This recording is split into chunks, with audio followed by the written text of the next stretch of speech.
Yo guys, this is Batista Bomb 442 here, and I am here for my first video with TeamRejectedGamers. Yes, and let's see if anybody can guess the game I'm playing. You probably already know if you've read the title, so why am I even saying this? I don't know, but we are playing Okami! Okami is a game that was released on the PS2 initially, and then ported to the Wii. The Wii version had superior controls, but failed on the graphics side in my opinion, because the original looks like it was written on paper, and the Wii version just looks like a normal game. And the paper side was just what intrigued me about this game. Anyways, this is the backstory. Feel free to read it. I am not going to read it out loud, but I will say one thing. It was based off several Japanese mythos, one being the legend of Yamato no Orochi, a vile 8-headed serpent. And basically it's telling the backstory of this game. Now, this being my first LP on TeamRejectedGamers, I want to make a good impression on everybody, so I've tried to get the best quality I can. Please don't complain, it looks a bit blurry in the beginning. It's actually meant to look like that, but wasn't for some reason like that in the Wii version. Anyways, this is the intro of the game, and this is what you can expect to see most of the time. Yes, that is running on water. And this is the main hub of the world, which is called Shinshu Fields.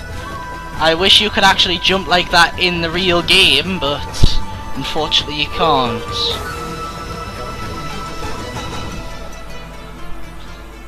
And the lovely title screen. As you can see circling around there are several of the enemies in the game.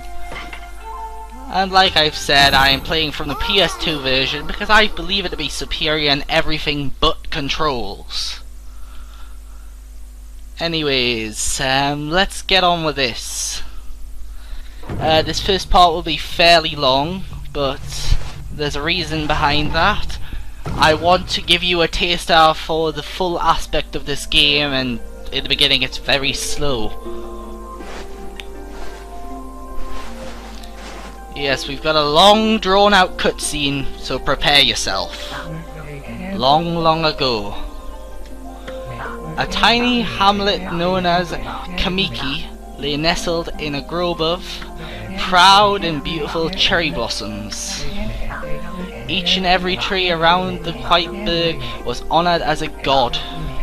However, the village was not without its dark secrets.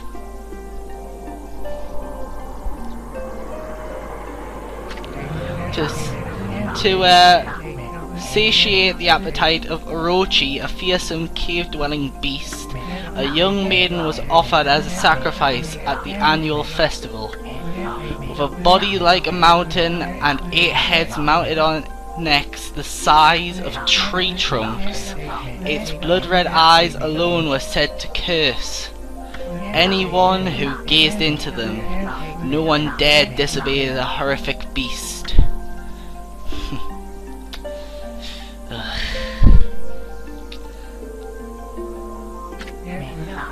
When the night of the sacrifice drew near, a mysterious white wolf appeared outside the village. This wolf, its coat as brilliant as snow, was dubbed Shiranui. The wolf kept a watchful eye on anyone who ventured outside the village, and made a habit of patrolling the streets at night. People assumed the wolf to be a familiar of Orochi. I should probably be using the official names like Yamato no Orochi, but I'm just gonna kick with the shortened ones for now.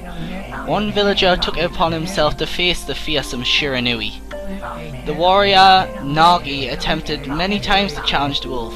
Now, Nagi in Legends is actually called Izanagi, but we'll get into him more when the game goes on.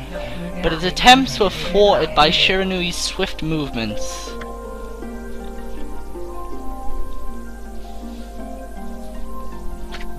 Before long, the night of the accursed festival had arrived. A white-plumed arrow heralded the coming of the sacrifice. Little tongue slip there, but piercing the sky, the arrow sunk its shaft squarely into the home of Nami, which I don't actually remember her Japanese name. The villager's most beautiful maiden. Nagi, harboring a secret love for Nami, was enraged by this sign. Determined to put an end to Orochi once and for all, Nagi travelled to the beast's cave in place of his beloved. Yeah, what did I tell you? This is a rather long story. The Moon Cave, a place as dark as evil itself, served as Orochi's home. As Nagi stood bravely before the entrance, a beast appeared, eyes glowing crimson upon 8 thrashing necks. Orochi stood tall before him, anxious for another sacrifice. Nagi leapt with incredible grace, swinging his blade valiantly. On and on he sliced, well into the moonless night. What is it with me and my tongue slips? But Orochi's hide was like steel, the blade left nary a scratch.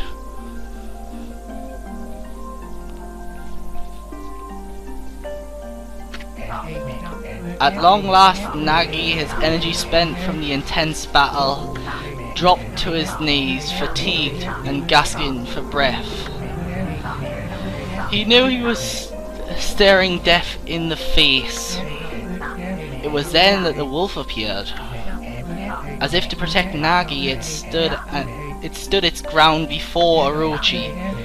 In the darkness of the cave, the wolf's coat shone brilliantly. Alas, it was Shiranui, the wolf that dwelled outside the village. Plot twist! Bearing its fearsome claws, Shiranui leapt towards Orochi. Orochi reared its terrifying head, readying its fangs for battle. I really need to stop these tongue twisting things.